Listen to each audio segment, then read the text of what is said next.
There are occasions on this show where we do have to basically get very serious, because this world is very serious indeed, and it does no justice to the people that live within it to make jokes all the time, and believe me, even I realise that. My very special guest today, remarkably special guest, and I have a list here of about 1,700 adjectives that I could use to describe this very, very special man, but I'll just use his name instead. His name is Muad'Dib. And if you don't know who Muad'Dib is, that's the guy from the book series Dune, which has been adopted as an alias from the filmmaker who made a film called 7/7 Ripple Effect, where it exposes the very, very naughty and nasty things that intelligence agencies and the UK government perpetrated on its own citizens in the tube stations. Complete fraud, false flag terror attack, the UK version of 9/11. 7/7 Ripple Effect filmmaker Muad'Dib, welcome to the Vinnie Eastwood Show. Thank you, Vinnie. It's nice of you to have me on this show. Well, you know, it needs to be done, and as I said during the break, the show is a platform for those who basically need coverage. Now, of recent times, after your film was made, can you just sort of explain just who you are and what motivated you to make 7/7 Ripple Effect? Well, I've studied 9/11 from the day of 9/11. Because I knew on that day, just watching the towers come down, that it was obviously not done by the aeroplanes, and that the buildings were brought down by controlled demolition, which was further proved by the demolition of World Trade Center Building Number 7, the Salomon Building, because nothing hit that, and that came down in the afternoon of 9/11. And then I followed that for a number of years just to reinforce what I already knew on that day, but to find out more details about it. And then when, on the 7th of July 2005, a friend of mine in London contacted me and asked me if I knew what was happening in London that day, because I was in Ireland at the time. And I said, no, what's happened? So they said, well, there's been some explosions in London, and it's all over the news. So I turned on the television and started to flip the channels, the news channels that day, to pick up all the information that I could, because each news channel has a different slant on things, and the reporters pick up different points from other reporters. So the only way you can get a general overall picture is to listen to as many of the news reports as you can, and particularly the very first early ones, because generally they get out before the government censors have a chance to jump in and start censoring things and then arranging all the news coverage to fit their agenda. And when Peter Power came on, Peter Power Advisor Consultants came on the television later that day, saying that he and his company had been running a mock terror training exercise on that day with exactly the same scenario as what actually happened. Then that was a red flag. It was obvious from that point that, like 9/11, it was an inside job, a false flag event. And so I started, with a couple of friends, started to investigate it and looked at all the different media reports that were given out. And we looked at them, studied and analysed them, and saw that there were many contradictions in them. There were many gaps. There were many things that didn't add up, didn't make sense, and started to put it together to get the whole picture of actually what did happen, or what we think happened in reality on that day. Same as we didn't believe, and most people who've investigated now don't believe what the government said about 9/11. We realised that the government story on 7/7 was a similar fabrication, and also worked out why they carried out 7/7 for a similar reason why they carried out Bali. which affected a lot of Australians. I don't know if there were any New Zealanders in Bali at that bomb. When that bomb... Apparently there were a handful of New Zealanders that were affected by that, and in fact one of my friends, she was in Bali at the time of the bombing in a bar run by a friend of hers, and they called a big curfew, and so they couldn't leave the bar all night.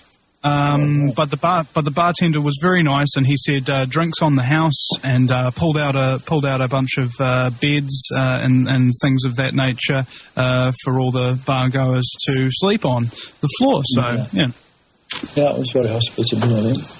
Yeah. Anyway, it's always got a similar agenda. Like 9/11 was an excuse for America to go into Afghanistan, and then of course it morphed into an excuse to go into Iraq, even though Iraq didn't have anything to do with 9/11. And of course there was the Madrid train bombings as well, which killed I think about 300 people and injured an awful lot more. Trying to persuade the Spanish people to keep their troops fighting with the coalition of the willing, as they called it. But it backfired on them because the general election, Jose Maria Aznar was voted out, and Zapatero got in, and he decided to pull the Spanish troops out. So that backfired on them.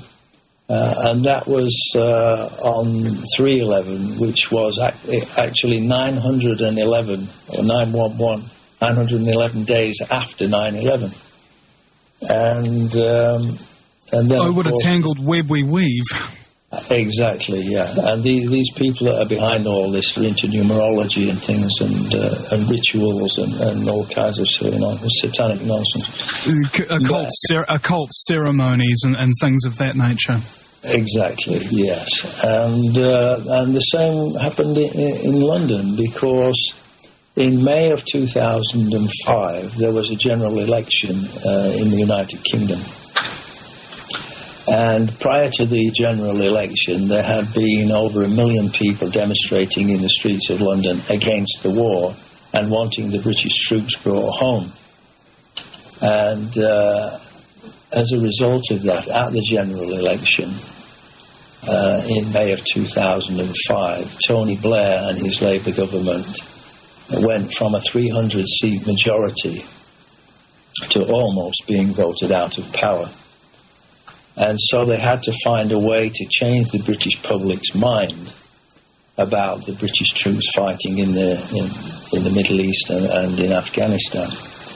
And so they carried out 7/7 in order to do that, and blamed it on Muslims, and then said to the British population that it's better for our troops to be over there fighting them over there than for us to be suffering and them fighting over here.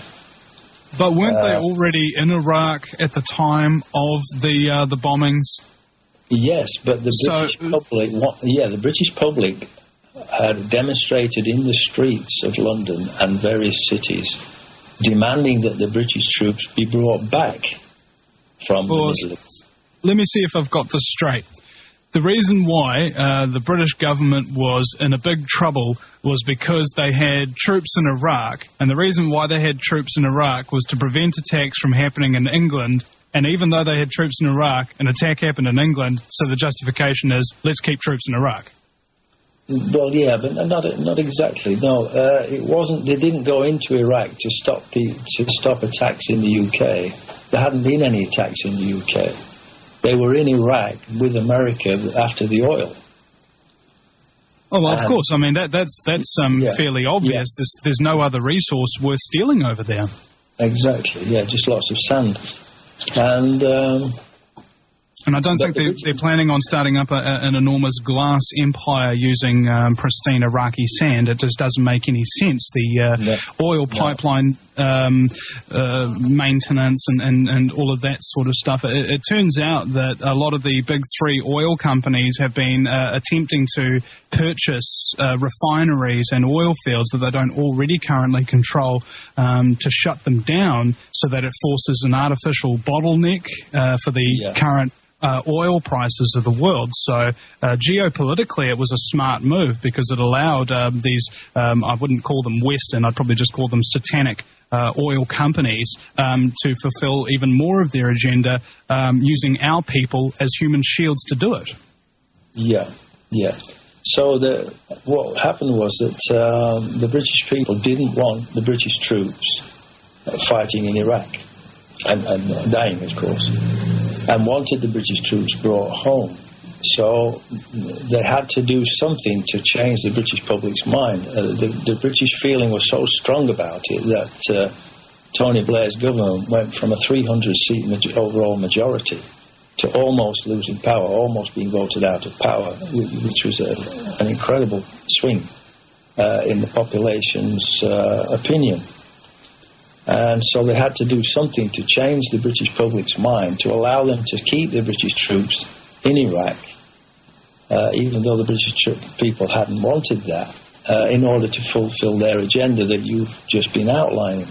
Because part of it was the fact that they wanted to keep Iraqi oil offline, as you've said, to create an artificial shortage of oil so that they could boost the price of oil and make more money and keep the Iraqi oil in reserve.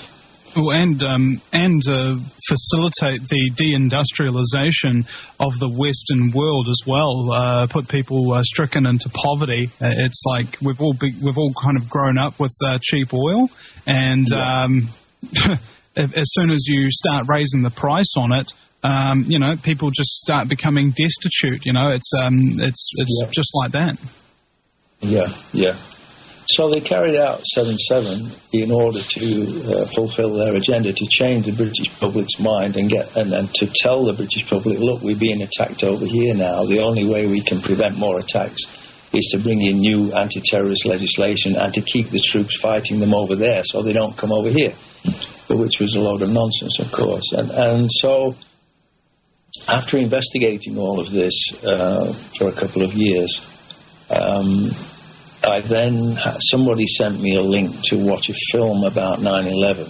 I'd watched quite a few different films about 9/11, but somebody sent me a link to look at a film called 9/11 Ripple Effect.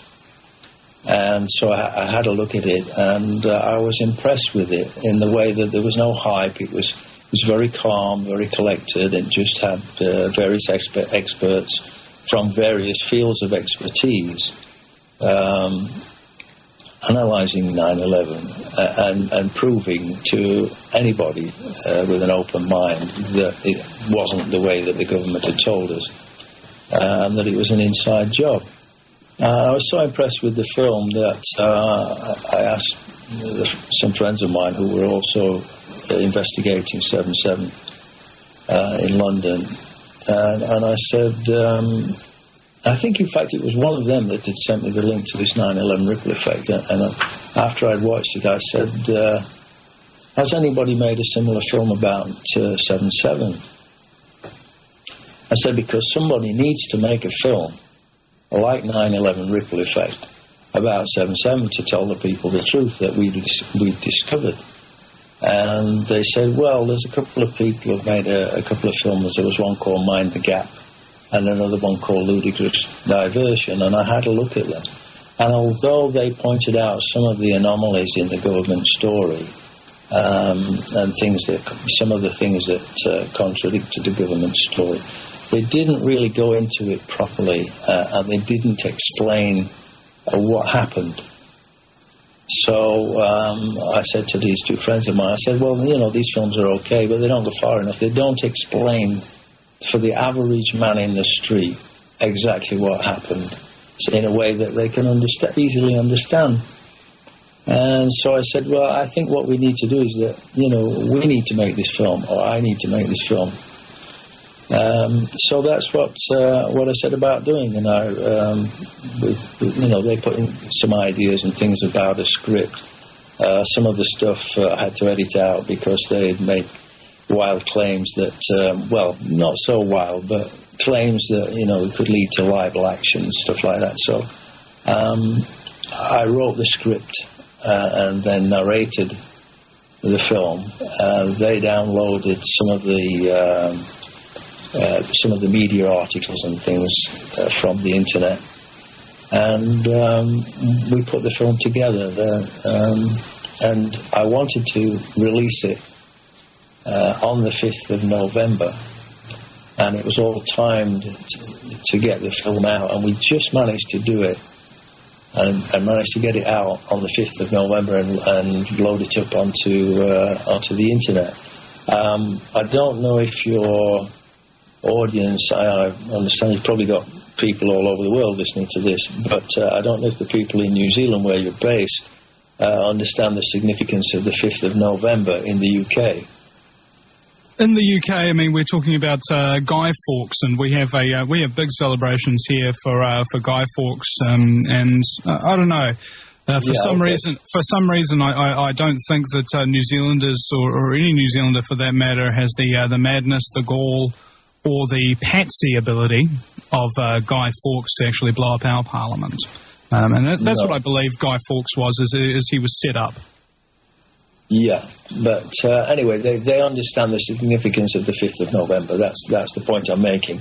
And that's why I wanted, because the film really, in its content, it is so explosive that it could bring down Parliament. So that's why I wanted it out on the 5th of November. And we released it on the 5th of November 2007 onto the internet, and it became instantly very, very popular all over the world. Very popular with everybody except the British government, of course. And I had people from all over the world email me and thank me for making the film, and including from the UK, and thanking me for opening their eyes to what was really happening and how evil the British government was. And I had people from Spain, Italy and Germany ask me if I would mind if they translated the film into their languages, and of course I gave them permission to do so. And so it became a hit all over.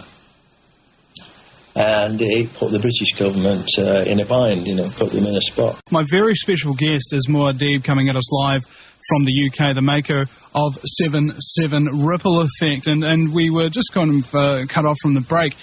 We wanted to talk about what the government's reaction to this film was. Apparently you sent this film to one of the judges that was presiding over this trial. But of course, I wanted to sort of outline what trial are they talking about? Because if we're talking about, like, what was it, 3 tube bombers apparently who supposedly blew themselves up, even though we know that they weren't even on the trains at all, how exactly can they try 3 dead men? Well, they weren't trying the dead men, but they tried. There were actually 4 patsies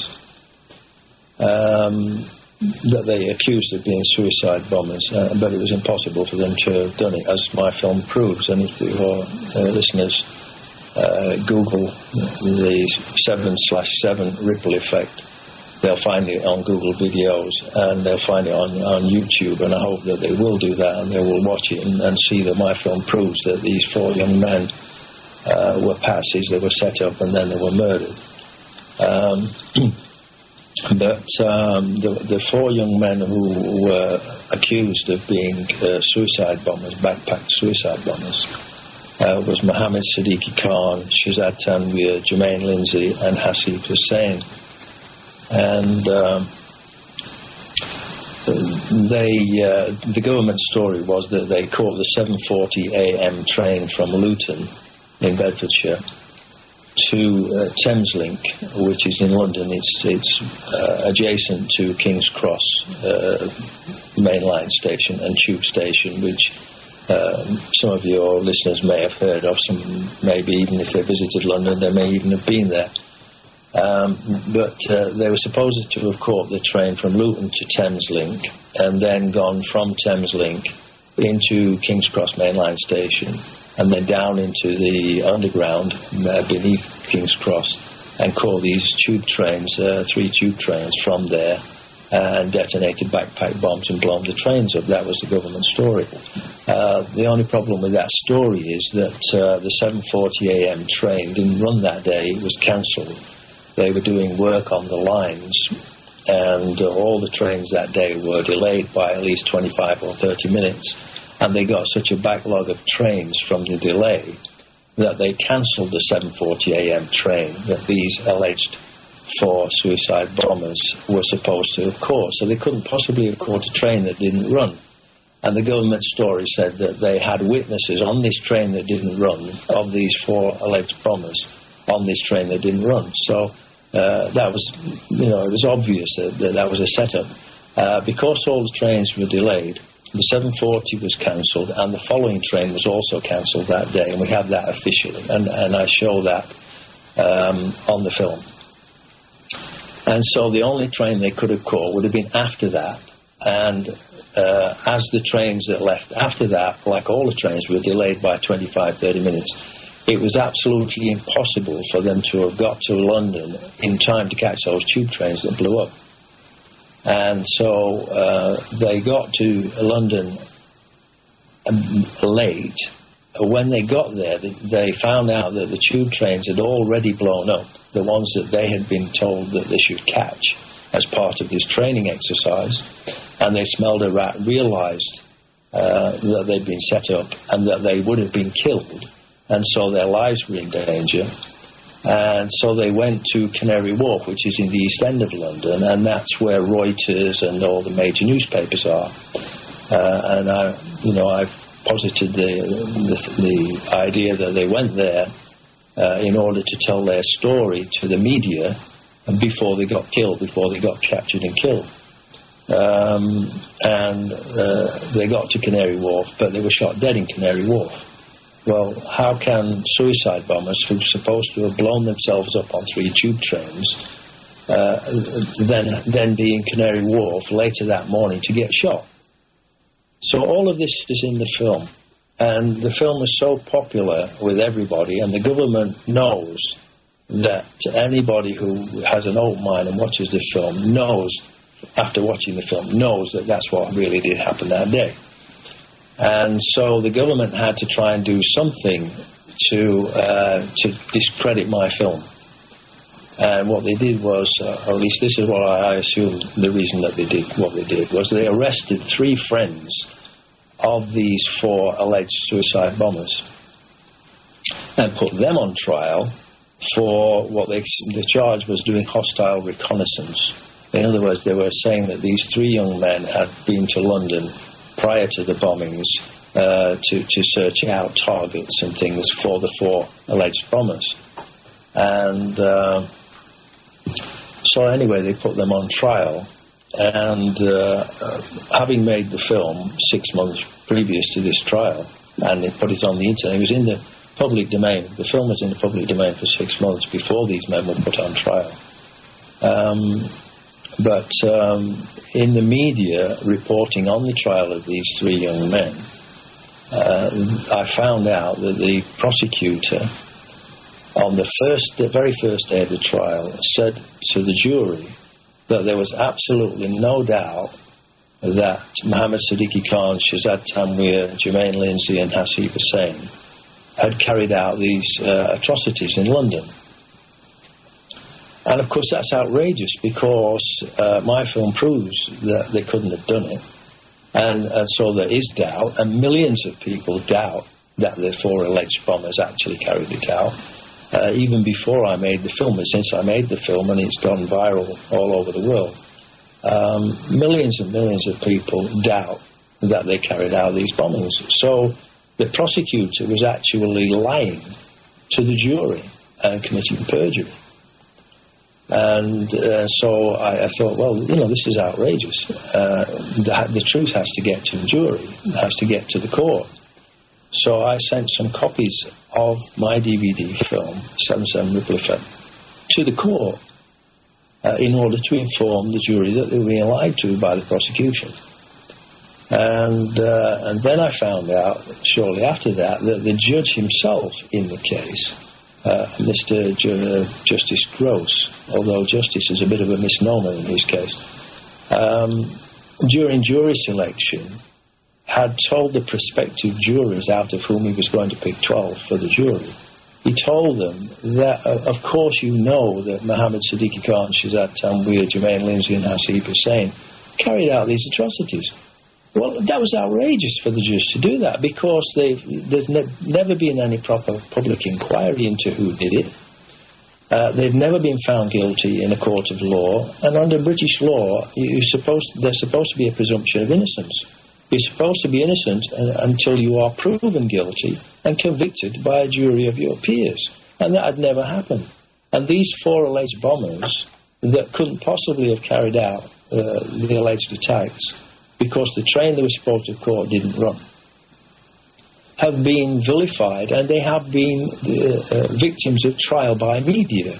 The media has convicted them and convinced, and of course the media is a government propaganda machine, has convinced the British public that these 4 young men who are innocent actually carried out these bombings. And so this was going on in the court, and it was outrageous for the judge to do what he did and for the prosecution to do that. So I sent a copy of the DVD to the judge thinking that, well, if he's an honest and decent man and he sees this film, he will apologise to the jury for having misled them, and he will redirect them as to the reality of the situation. And possibly may even call me as a witness. And to explain the film to the court, to the jury, and all of that, which was perhaps a bit naive of me. And instead, what I was trying to do was I was trying to prevent the government from perverting the course of justice against these 3 innocent young men. And so it's always the opposite. And what happened was that the Crown authorities have accused me of doing what they were doing. They have accused, the charge that I'm facing is attempting to pervert the course of justice, contrary to common law. When I was doing the opposite. I was trying to stop the government from perverting the course of justice, and I was trying to prevent a miscarriage of justice. In my opinion, the entire justice system is somewhat perverted from the word go regardless. Oh, yeah, absolutely, yeah. But you see, these 3 young men who couldn't possibly have helped 4 other young men to do something that those 4 other young men didn't do in the first place, could have spent 20 or 30 years in prison. If the government had managed to convict them of this charge, then they probably got 20 or 30 years in prison for something they couldn't possibly have done. And I couldn't sit back and let that happen. Having made the film and knowing what I knew, I couldn't sit back and let that happen to these 3 innocent young men. And also the fact that I believe that they put them on trial in a desperate attempt to convict them, so that by extension they could say, well, look, these 3 young men are guilty of helping the other 4, so the other 4 must have been guilty, and that my film was wrong, if you follow what I'm saying. Yeah. And so in a way I kind of felt responsible as well, because if I hadn't put the film out there, they might not have arrested these 3 young men. And so anyway, I got arrested of this charge of attempting to pervert the course of justice contrary to common law, when I was doing exactly the opposite of that. And well, that's the world we now live in, is that anybody who tries to get real justice is treated as a criminal, and anybody who tries to be a criminal gets real justice. It's insane. Yeah, absolutely. Yeah, everything's backwards. Absolutely.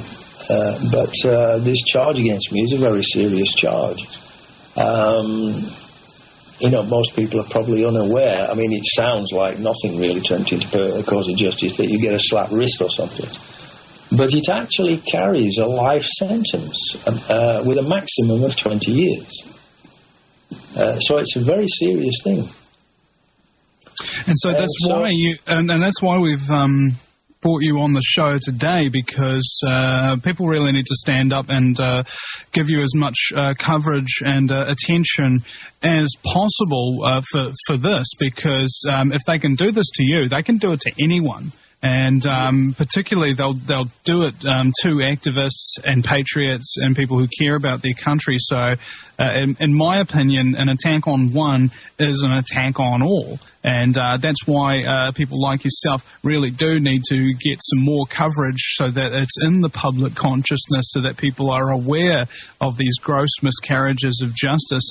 I mean, not just as an isolated case, but also it ripples, if you'll forgive the pun, to many other cases here in New Zealand. When we had the terror raids on October the 15th, I believe it was, the judgments that 7 out of the 9 issued warrants were ruled to be unlawful, and then the judge who did that, Judge Winkleman, sealed that judgment so that the media were not allowed to report on it.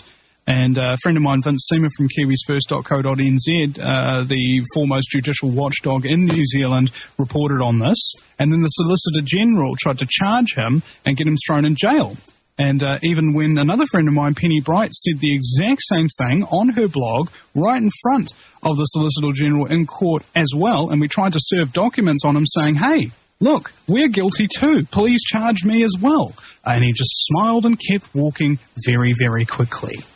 And it just goes to show you that that's the world system that we have now. It's not just a corrupt system in the UK or a perverted justice system in New Zealand. It really is a new world order that we're dealing with here. And I think that all these borders and things that sort of divide us are really just representations of how we feel divided as people, rather than being divided and conquered by the elite.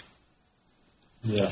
Yeah, it is a terrible problem, and as you say, it is their new world order.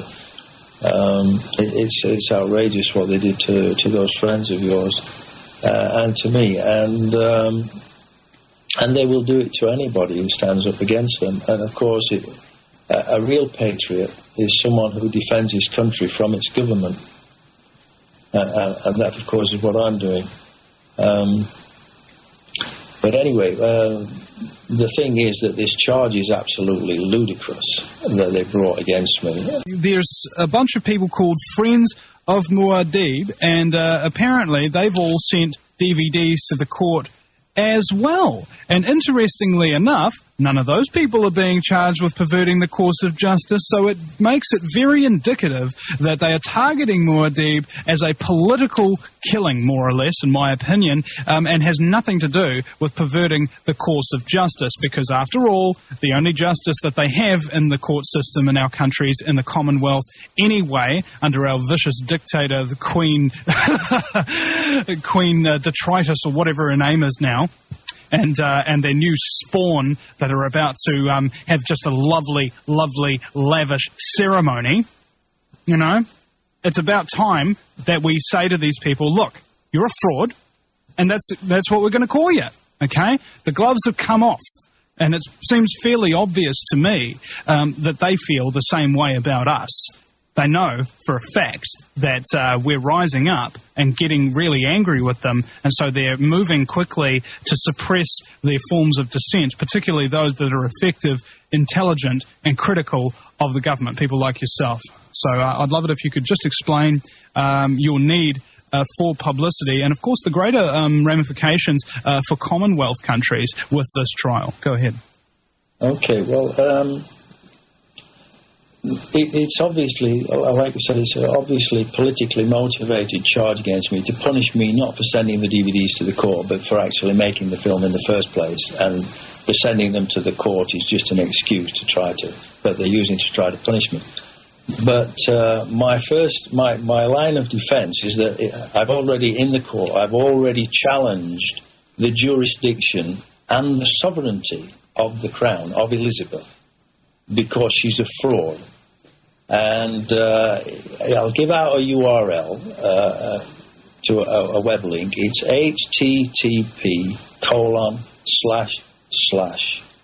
that's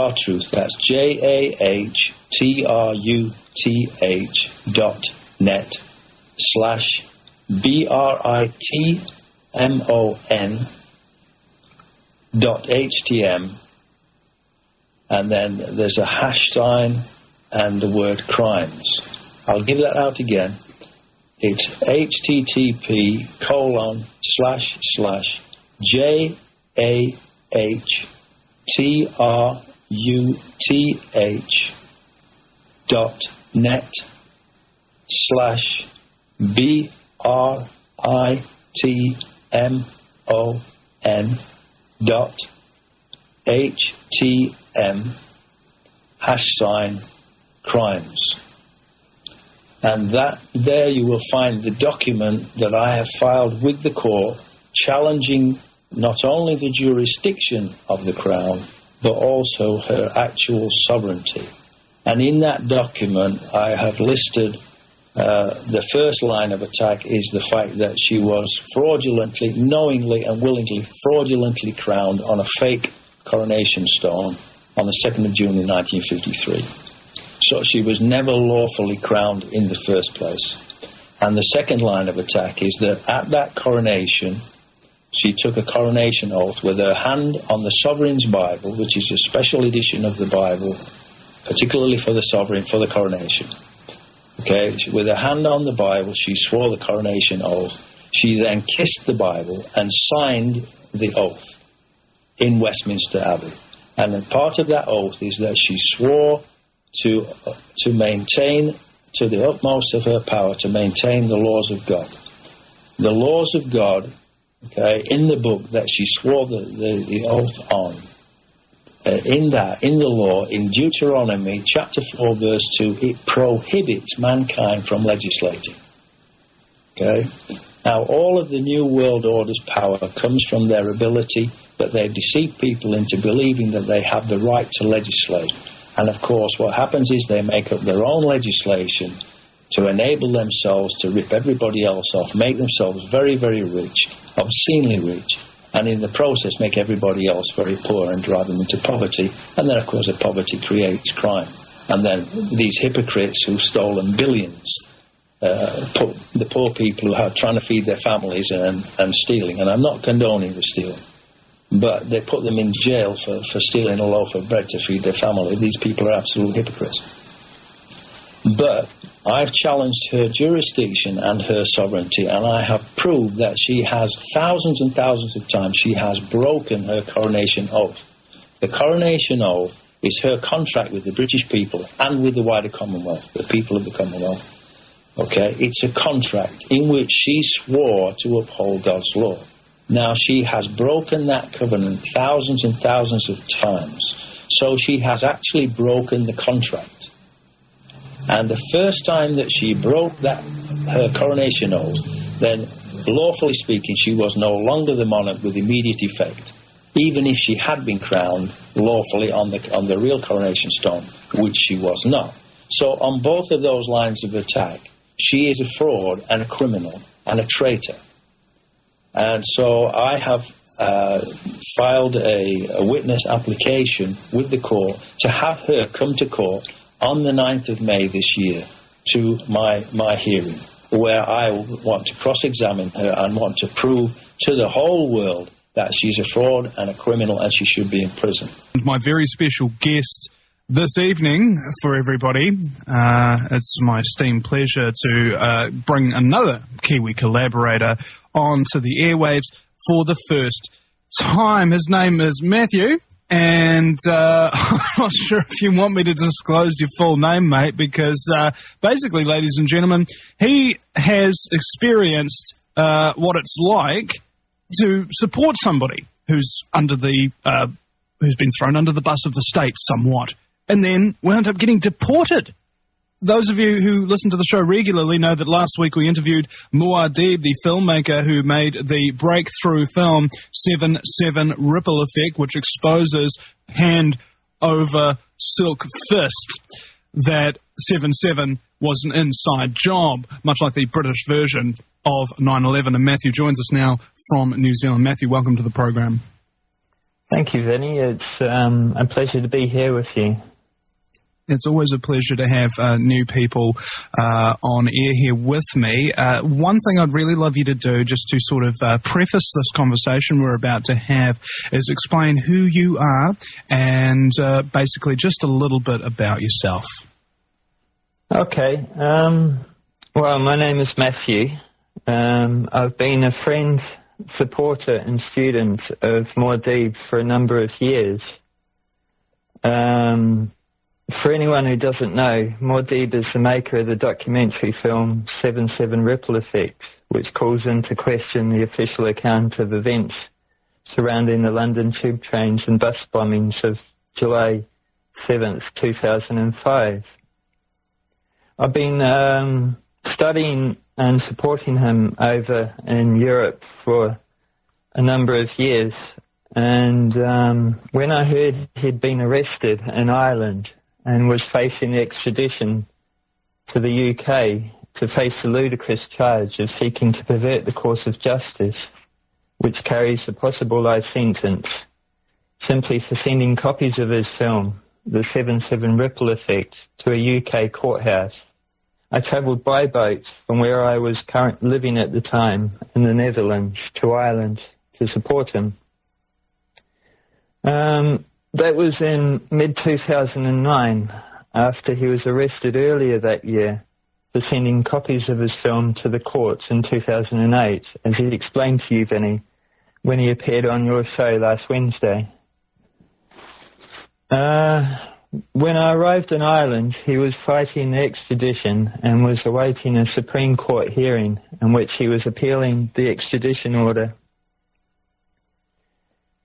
That Irish Supreme Court hearing was scheduled for the 11th of November 2010 at 11 o'clock in the morning, which was the 11th hour of the 11th day of the 11th month, which is Armistice Day in the UK and is the British equivalent of our Anzac Day here in New Zealand, which is on subject because we only just observed Anzac Day here in New Zealand earlier this week on the 25th of April. Yeah, I've got a few different takes on Anzac Day. I mean, if we're going to remember the dead, let's remember the truth, that they were lied to and they were used as pawns and died so that international bankers who instigated all these wars could profit from it, you know? Yeah.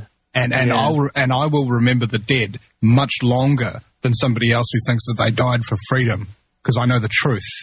And I think it's actually a time for remembrance to be angry and to not sit back and let their name be basically taken in vain and lied about, because it just doesn't do justice to their memory, I don't think.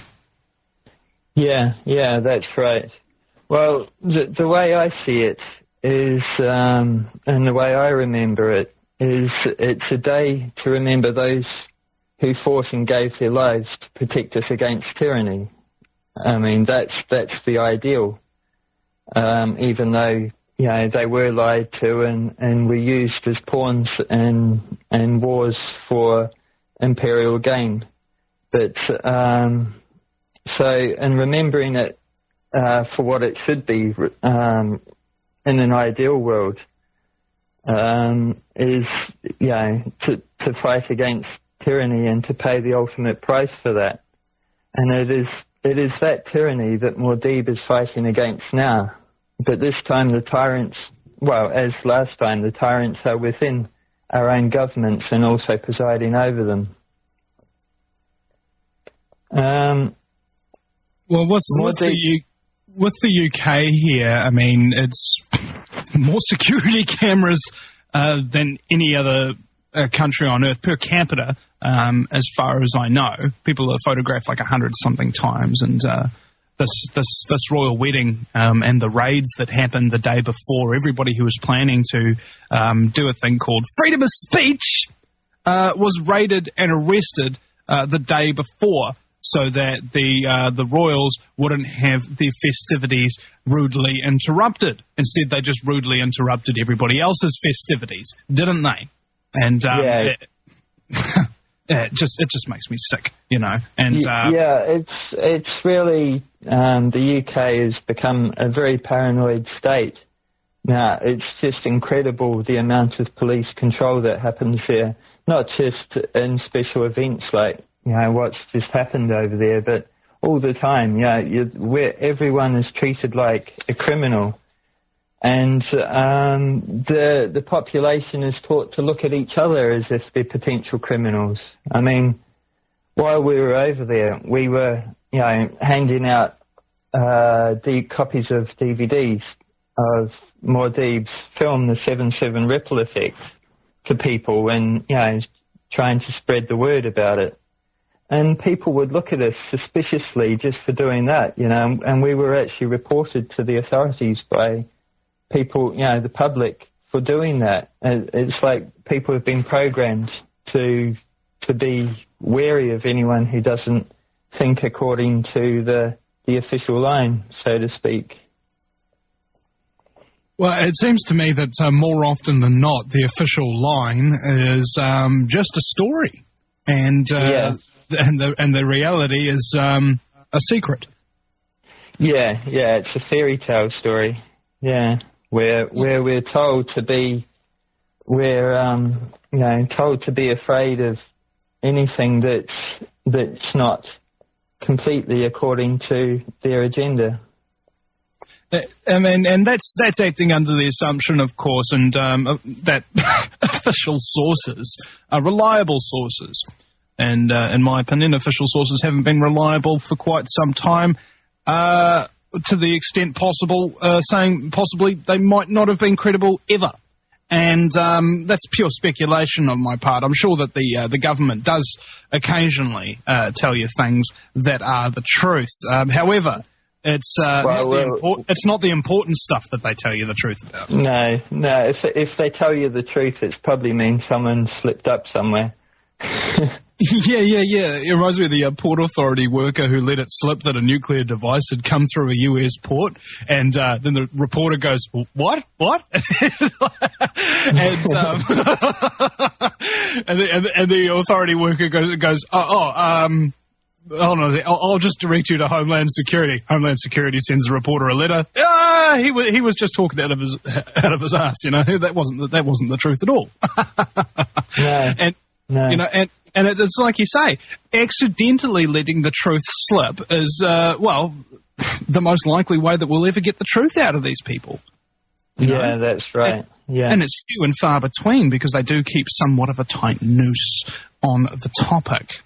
And this is the thing about 7/7 Ripple Effect that I found particularly interesting, is that merely to provide evidence in any way, shape or form that the government was culpable in the attacks is now an indictable, arrestable and jailable offence.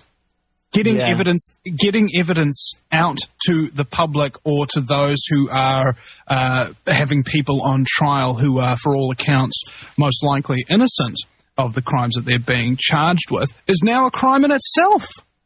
Yeah, or being a supporter of someone who's doing that, like what happened to us, just for supporting someone who is standing up and asking questions. We were treated like criminals. Well, specifically, what exactly happened? You went to England, you were passing out DVDs, and what?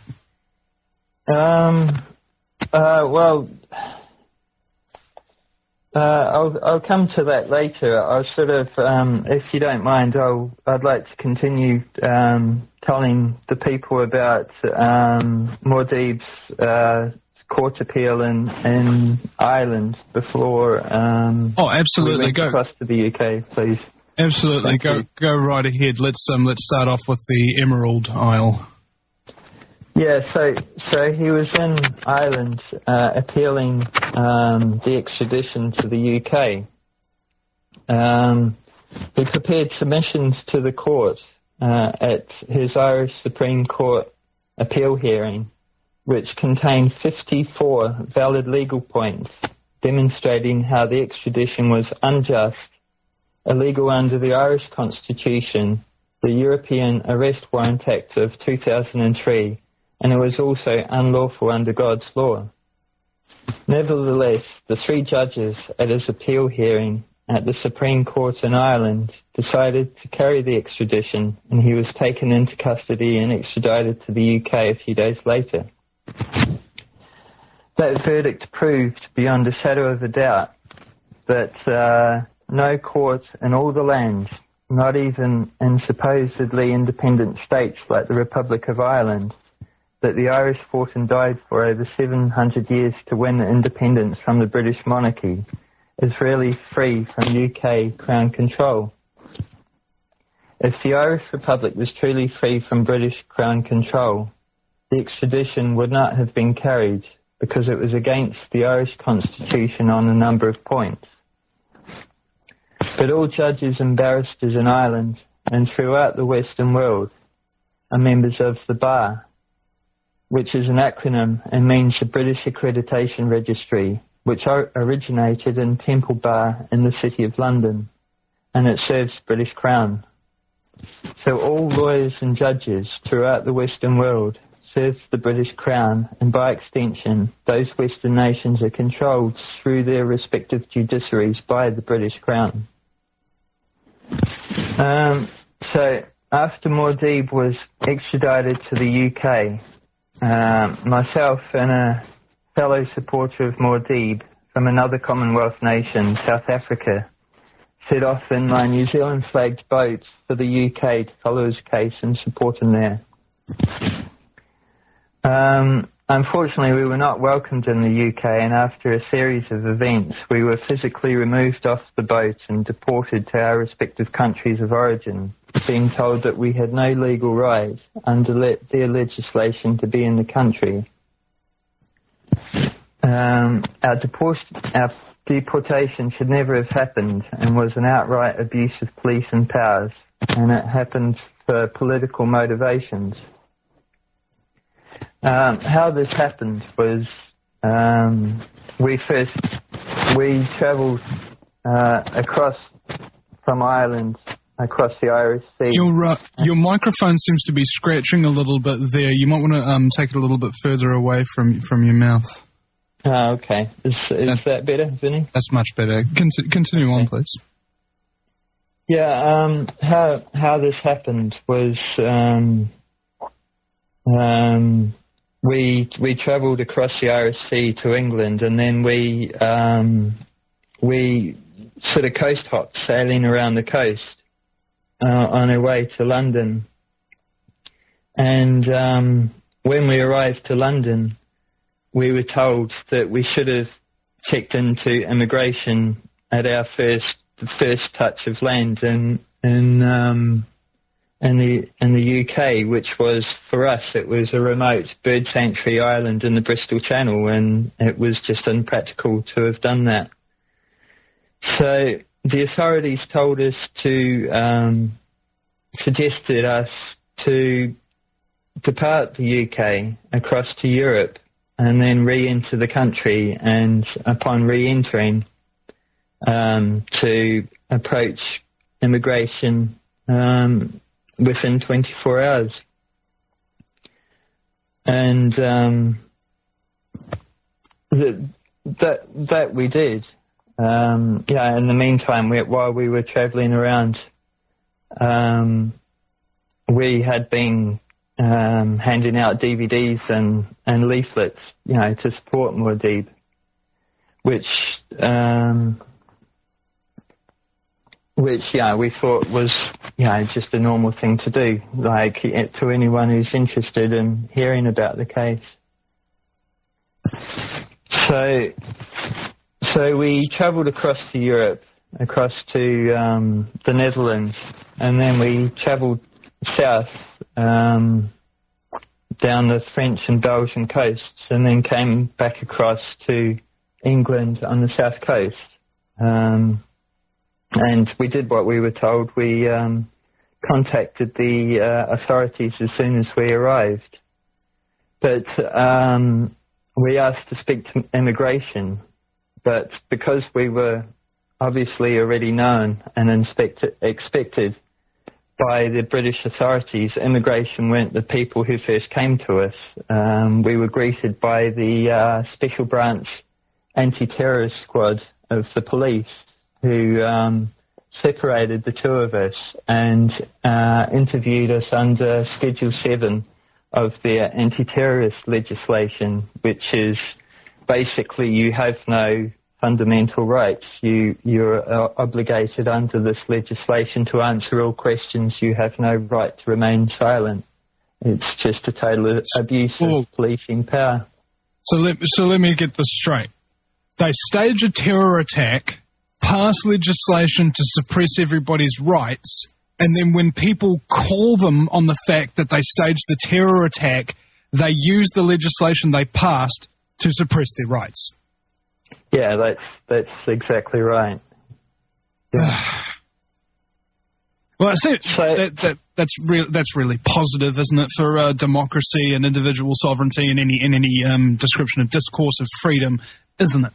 There doesn't seem to be a lot of thought on the part of the general public as to how many of their rights are being usurped and just how quickly it's happening too. And that's my main concern of recent years, is that it just seems to be accelerating. Check out guerrillamedia.co.nz for all the fabulous articles that our contributors have been popping in, including yesterday's interview with the famous Steve Quayle, which is now uploaded to YouTube, and that's the top story at guerrillamedia.co.nz, New Zealand's alternative media.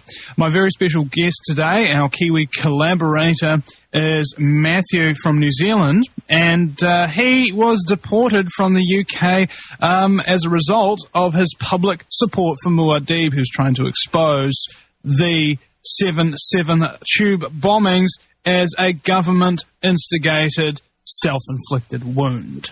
Matthew, welcome back. Thank you, Vinny. I was just talking about how we were deported, how we were getting the runaround by the authorities, being interviewed by the anti-terrorist police.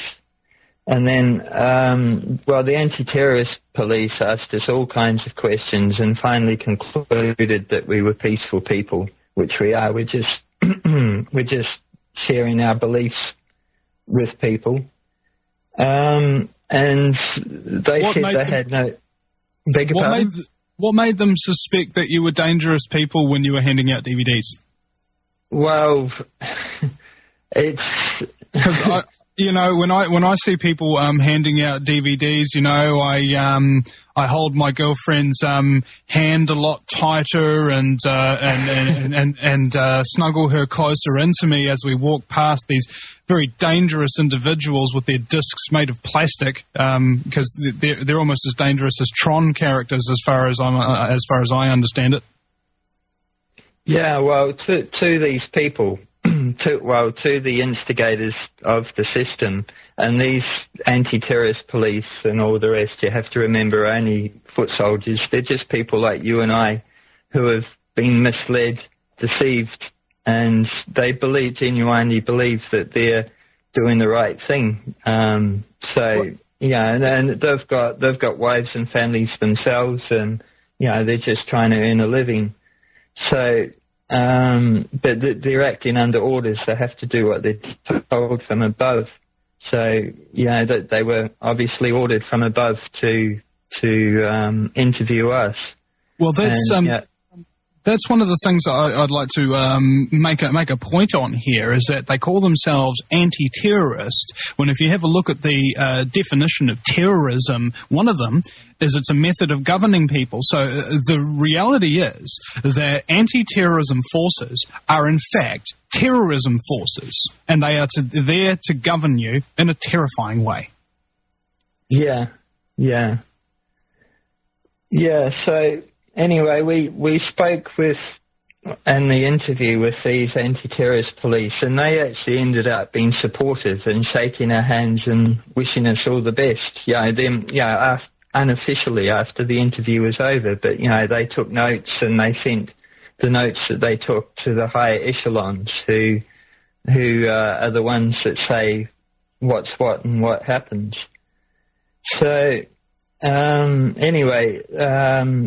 normal thing that should have happened, if a foreign flag vessel like ourselves enters a nation's territorial waters and is denied leave to enter the nation, is that it's turned away at the port and given a set time period in which to leave that nation's waters. And that would have been the quickest and most efficient way to deport me, a New Zealand citizen, to New Zealand territory, as the boat itself is New Zealand territory when it's in international waters, like when it's outside the territorial waters of the UK. So, all they needed to do was say, get on your boat and leave. But in our case, because of the political motivations that were at work, we were physically removed from our home and all our worldly possessions, the boat, and have been sent across to the other side of the world from it with only the clothes we were wearing, in an attempt to cripple us and prevent any, or at least minimise, support for Muad'Dib at his trial. It hasn't only happened to us. Other supporters of Muad'Dib have also been harassed by police and other authorities, and another has also been deported back to the USA in a similar way. So the question begs to be asked, why are the authorities so afraid of Muad'Dib and trying to minimise public support for him at his trial? It's criminology. Sorry, go ahead. I'm just going to say it's like criminology 101. If you pull somebody over on the side of the road and they start acting erratic and trying to say, don't look in the boot, don't look in the back seat, then you instantly have to say, okay, well, they've probably done something wrong. That's probable cause. Let's go do something. So when the state actively goes around suppressing people who are criticising the state, then it seems pretty obvious that they're acting in a criminal manner.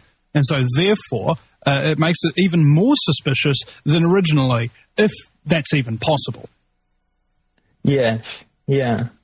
Well, beside the fact that 7/7 Ripple Effect tells the truth, that the London 7/7 bombings couldn't possibly have been carried out by the 4 alleged Muslim suicide bombers who were blamed for the attacks, and besides the fact that the judge and prosecuting barrister lied to the jury in the trial of the 3 friends of the original 4 alleged bombers that Muad'Dib sent copies of his film to the court in the trial of, and in an attempt to prevent that provision of the course of justice by the UK authorities from happening.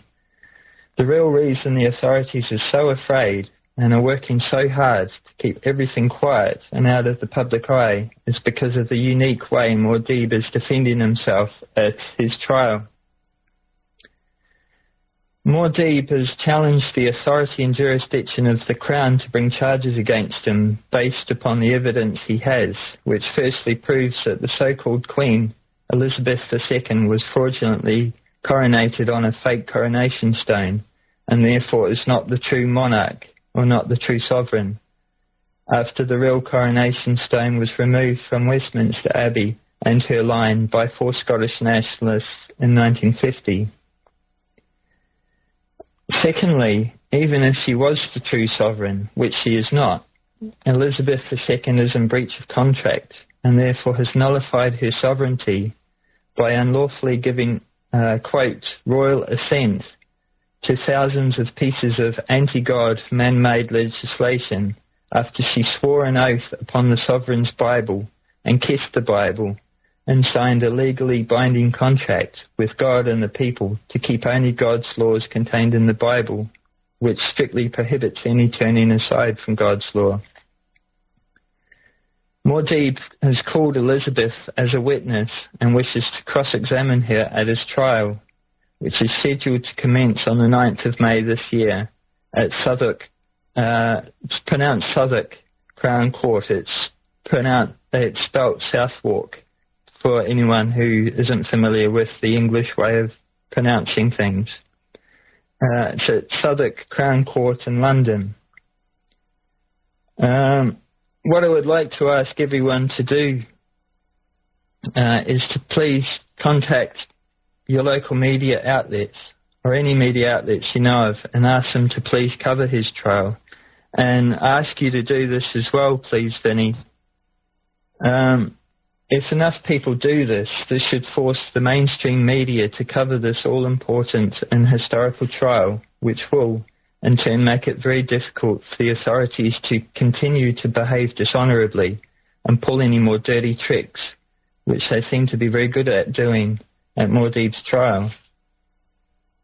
Yeah, I mean, I was asked by Karen Quinn Tostado of United We Strike. Maybe you're familiar with her, but she said, get Muad'Dib on your show, Vinny, because he's in real trouble and need as much coverage as conceivably possible on this issue, because, it's basically like an attack on one is an attack on all. If they can do this to him for telling the truth, for exposing false flag terror, I mean, look, the United States is recognized globally as one of the most oppressive police states, right? But even they haven't had the gall to arrest and put on trial anybody who's saying 9/11's an inside job, have they? No. You know? It seems like things are just over the top over there in the UK. But with the gradual incrementalism that it has came in, the people who live there think it's perfectly normal. It's only when you come in from outside, that it's a shock to the system. Like the way we came in. But I was personally astounded at the acquiescence of people there. They're just, it's just the way it is, And that's how it happens. It's the Fabian incrementalism of bringing things on. It's just one, the drip, drip, drip effect of one more piece of legislation and another. Plus all the programming that happens to people's minds on the TV shows, like Coronation Street and all the rest of it, which is always, programming people on the way to think and how to deal with certain issues. Well, there's this word association. It's like if you say the words inside job, fluoride, or reptilian, things that are like very, very loosely related, if related at all. People instantly come to that one conclusion: conspiracy theorist. Yeah, that's right. Yeah. We're branded. Yeah. Oh, yeah. And they didn't need something red hot sitting in a fire in order to brand us. They just need a television set in everybody's home.